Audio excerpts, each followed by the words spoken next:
Shalom, selamat pagi Bapak Ibu Saudara sekalian. Kita bertemu kembali dalam renungan SOS 15. Hari ini hari Senin, kita akan masuk pada berkat yang keenam yang diterima oleh setiap orang-orang pilihan Allah. Dan berkat yang keenam itu masih terdapat di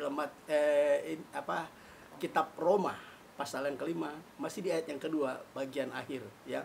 Sebelumnya kita masuk di dalam doa. Bapa, dalam nama Yesus, kami akan menerima kembali renungan pagi yang indah ini. Kami mohon Roh Kudus tolong kami, dampingi kami, memberikan kami pengertian-pengertian.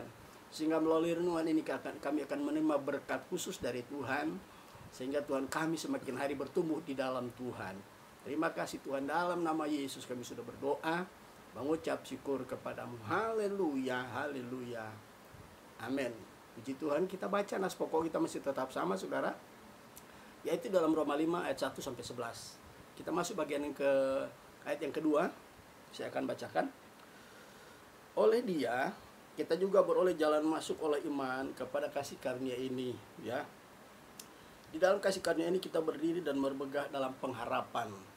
Pengharapan kita sudah bahas kemarin, itu adalah berkat kelima yang diterima oleh orang-orang pilihan Allah. Hari ini kita akan masuk ke ayat ini selanjutnya. Akan menerima kemuliaan Allah. Jadi kemuliaan Allah itu adalah berkat yang keenam yang diterima oleh setiap orang-orang pilihan Allah. Kita masuk dalam uraian renungan. Nah saudaraku yang kekasih, pada waktu Allah menciptakan manusia, kemuliaan adalah bagian dari hidup orang percaya. Khususnya waktu itu adalah Adam. Ya, Adam. Tetapi sebagai akibat daripada dosa yang mereka lakukan, kemuliaan Allah itu hilang saudara. Mari kita lihat Kejadian ya. Kita akan melihat dulu kitab Kejadian pasal yang ketiga. Perhatikan, saya akan bacakan dari ayat yang ke-6 ya. Perempuan itu melihat bahwa buah pohon itu baik untuk dimakan dan sedap kelihatannya untuk dimakan dan sedap kelihatannya. Lagi pula pohon itu menarik hati karena memberi pengertian ya. Lalu ia mengambil dari buahnya dan dimakannya dan diberikannya juga kepada suaminya yang bersama-sama dengan dia. Ya, dan suaminya memakannya. Ayat 7 perhatikan. Maka terbukalah mata mereka berdua dan mereka tahu bahwa mereka telanjang. Lalu mereka menyemat daun pohon ara dan membuat cawat. Saudara tahu, sebelum Adam dan Hawa melanggar perintah Tuhan untuk tidak memakan buah pohon pengetahuan baik dan jahat, keduanya telanjang loh. Perhatikan, saya baca ayat ya, Kejadian pasal 2. Kejadian pasal 2 ayat 25 berbunyi sebagai berikut.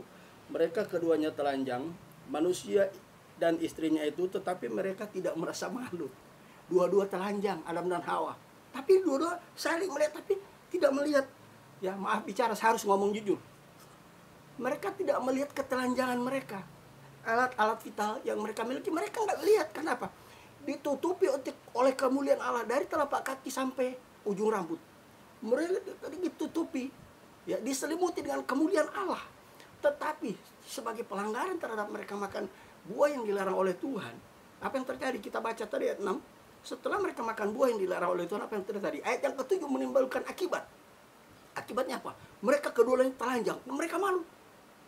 Ya, mereka akhirnya menyemat daun pohon ara. Jadi manusia pada awalnya diciptakan dilengkapi oleh Tuhan dengan kemuliaan Allah. Tetapi sebagai akibat dari dosa, kemuliaan itu hilang, tanggal dari hidup mereka. Ya, sekarang kita lihat apa kata firman Allah.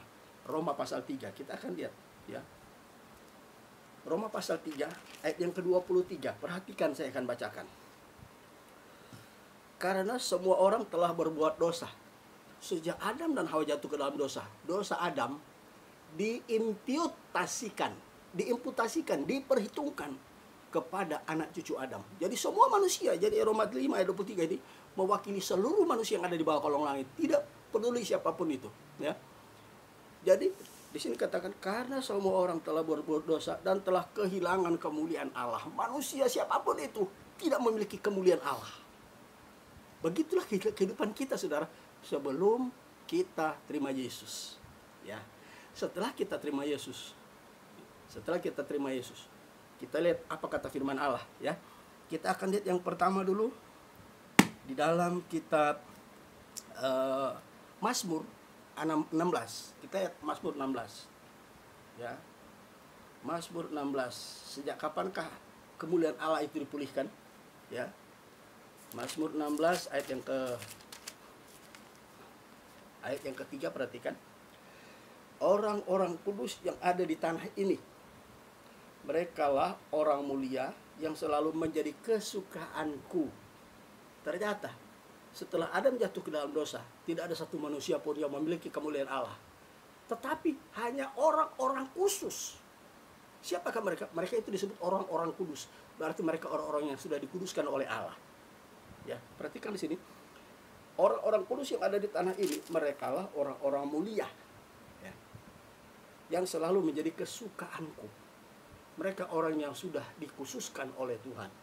Mereka jadi orang kudus. Orang telah dipisahkan dari antara orang-orang berdosa dengan orang-orang yang tidak berdosa.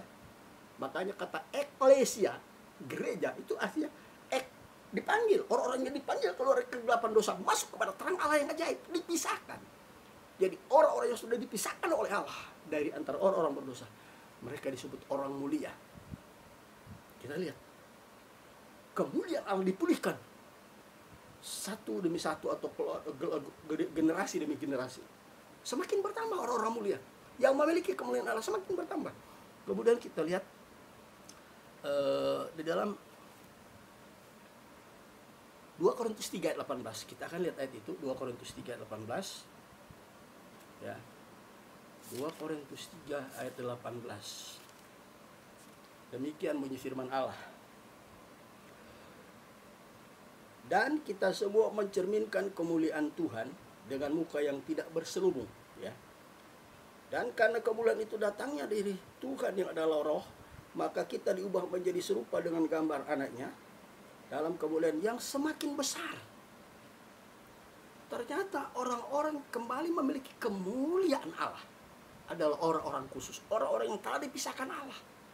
Ya, sejak dari zaman Adam dulu ada orang-orang tertentu. Contoh di zamannya Nuh dipakai Allah, dan beberapa orang, Henok dipakai Allah, ya, diangkat oleh Allah. Kemudian datang kepada Musa, begitu dia turun terima Taurat, apa yang terjadi? Mukanya itu bersinar, dipenuhi kemuliaan Allah.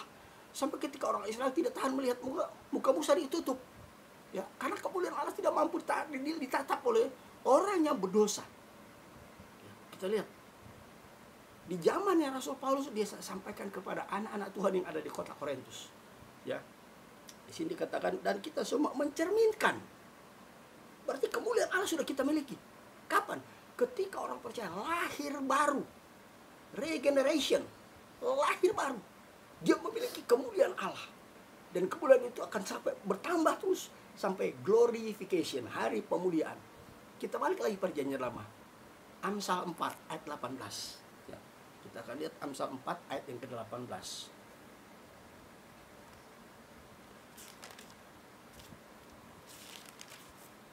Amsal 4 ayat 18, demikian bunyi firman Allah. Tetapi jalan orang benar, lagi-lagi tadi orang mulia itu adalah orang-orang kudus, ya. Kemudian di sini dikatakan, tetapi jalan orang benar itu seperti cahaya, bersinar, bercahaya, ya. Tetapi jalan orang benar itu seperti cahaya fajar yang kian bertambah, semakin hari semakin bertambah, yang kian bertambah terang sampai rembang tengah hari. Puncak terangnya matahari itu pada tepat pukul 12 sampai jam 3. Itu puncak terang matahari. Gereja dibawa oleh Roh Kudus from glory to glory, dari kemuliaan datang kepada kemuliaan yang sempurna pada hari glorification. Gereja dipermuliakan oleh Tuhan. Ketika Yesus datang kali yang kedua, kita dipermuliakan dahsyat. Kita akan menjadi seperti gambaran anaknya, Yesus Kristus. Ketika Yesus bangkit dan antara orang mati, dia memiliki tubuh kemuliaan. Kita pun memiliki tubuh yang sama seperti Yesus. Tubuh yang mendobrak semua hukum-hukum alam, tembus tembok. Ketika Yesus bangkit antara orang mati, apa yang terjadi? Murid-murid ketakutan, mereka mengunci rumah, ketakutan berdiri di satu rumah. Yesus masuk tanpa halangan. Hukum alam tidak ada yang dapat membatasi tubuh kemuliaan yang kita miliki nanti. Saudara, bagaimana caranya kita memiliki tubuh kemuliaan itu? Kita yang sudah lahir baru, perhatikan. Yang sudah lahir baru, tetaplah kita baca kebenaran firman Allah. Roma 4 ayat 18. Ya, Roma 8 ayat 14 maksud saya. Perhatikan ayat ini.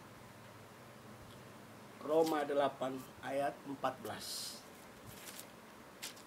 Perhatikan, saya bacakan. Semua orang yang dipimpin Roh Allah adalah anak-anak Allah. Melalui kelahiran baru kita mendapatkan status yang baru. Apa status kita? Anak-anak Allah, bukan anak Allah. Anak Allah satu yang sulung, Yesus Kristus. Yang kedua siapa? Saudara-saudaranya. Kita saudara-saudaranya Yesus, saudara, ya. Kita yang telah mendapat status anak Allah, kita harus berjalan dalam pimpinan Roh Kudus. Dituntun terus oleh Roh Kudus. Kemudian yang kedua, Galatia 5 ayat 25. Perhatikan. Galatia pasal 5 ayat yang ke-25. Perhatikan ayat ini, saudara. Galatia 5 ayat 25. Ya, perhatikan, saya baca.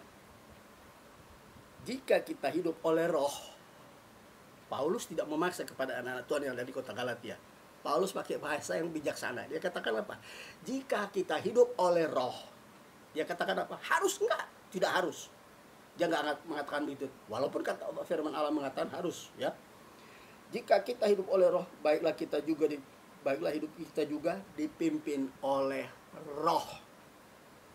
Kepada anak-anak Tuhan yang ada di kota Galatia, Paulus ingatkan, ya, kita yang sudah dihidup oleh Roh, dilahirkan kembali oleh Roh Kudus, menjadi ciptaan yang baru, baik hidup kita juga dipimpin oleh Roh. Bagaimana supaya Roh Kudus memimpin kita? Kita mundur satu ayat 24, Galatia 4. Galatia 5 ayat 24. Barang siapa menjadi milik Kristus Yesus, ia telah, bukan akan, ia telah menyalibkan daging, mematikan keinginan daging. Kalau kita akan semakin lebih mulia sampai kedatangan Tuhan, salibkan daging, matikan keinginan daging. Ya, perhatikan, saya baca lagi nih ayat. Barang siapa menjadi milik Kristus Yesus, ia telah menyalibkan daging dengan segala hawa nafsu dan keinginannya. Semua keinginan daging yang bertentangan dengan keinginan Roh, matikan. Jika kita ingin semakin hari semakin mulia, menyambut kedatangan Yesus kali yang kedua. Amin, saudara. Jangan kita kembali seperti orang-orang Galatia yang bodoh. Ada anak-anak Tuhan yang bodoh di Galatia. Mau buktinya? Kita lihat. Dan ini ada di gereja Tuhan akhir zaman ada. Sebab apa yang pernah terjadi kepada jemaat Allah, anak-anak Tuhan yang ada di kota Galatia, itu pasti terjadi juga di gereja-gereja lain di permukaan bumi ini. Saya baca. Galatia ayat 3. Galatia 3 ayat 3. Adakah kamu sebodoh itu? Kamu telah mulai dengan Roh. Maukah kamu sekarang mengakhirinya dalam daging? Ada orang sudah dilahirkan baru oleh Roh Kudus, hidup di dalam pimpinan Roh Kudus, balik lagi pada keinginan daging. Ini bahaya, akan menghilangkan kemuliaan Allah dalam hidup kita, saudara. Jadi mari, jika kita hidup oleh Roh, dipimpin juga oleh Roh. Dengan demikian, pada waktu kedatangan Yesus kali yang kedua, kita akan mengalami yang namanya glorification, pemuliaan gereja Tuhan. Tubuh kita dibebaskan dari tubuh yang berdosa menjadi tubuh kemuliaan, menjadi serupa dengan gambaran anaknya, yaitu Yesus Kristus. Tuhan Yesus memberkati saya dan saudara. Amin. Kita akhiri dengan doa. Bapa, dalam nama Yesus kami mengucap syukur oleh kemurahan-Mu. Pagi ini kami disingkapkan lagi kebenaran bahwa kami telah memiliki kemuliaan-Mu sejak kami lahir baru. Tuhan, Engkau tolong kami tidak mampu mematikan keinginan daging. Hanya oleh Roh Kudus. Itu sebagai tuntun kami, bahwa kami dari kemuliaan datang kepada kemuliaan sampai glorification. From glory to glory dalam nama Yesus. Haleluya. Amin. Puji Tuhan. Sampai di sini dengan kita teruskan besok pagi. Haleluya.